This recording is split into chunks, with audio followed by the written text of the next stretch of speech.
सुखता नस त पिया द तनी रस न त जाम हो जाई।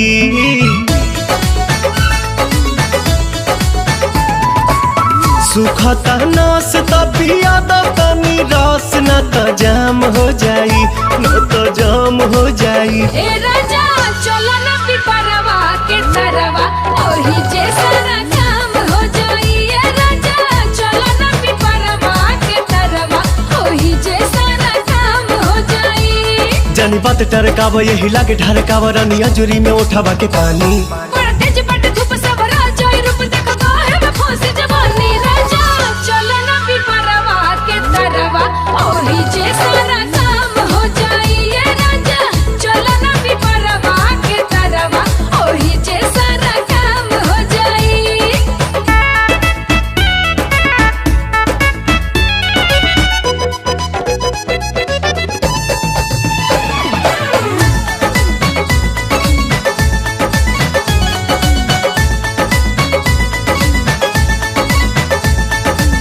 ओढ़ा के ओढ़निया तू काटे दना चनिया, तुहरो के आई मजा आए हो मोरे धनिया। ओढ़ा के ओढ़निया तू काटे दना चनिया, तुहरो के आई मजा आए हो मोरे धनिया। नशा में नतीजा कुल बिगाड़ देबो हो, सारा इज्जत के बेइज्जत में लसार देबो हो। कहीं इतना डेरालू तू त झूठे अगर आलू रानी कहतानी बात हम सही। ये खेल बानी हमनी अकेले देखे गहुआ के लोग का कही। राजा चलो ना पिपरवा के तरवा ओही जे सारा काम हो जाई। ये राजा चलो ना पिपरवा के तरवा ओही जे सारा काम काम काम हो जाई।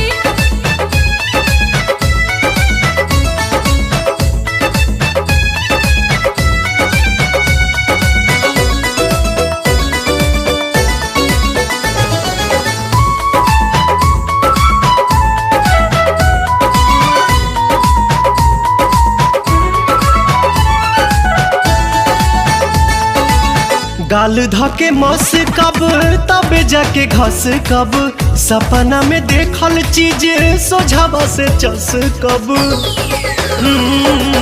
गाल धके मस कब तबे जाके घस कब, सपना में देखल चीज सोझावा से चस मोरे कब। सोना मोरे हीरा तू तो बड़ा पागल आइल, लागे मना मना बात कुली खोला तू फाइल। बटे खड़ा दोपहर मन मारता लहर रानी मनवा के कैसे मनाही।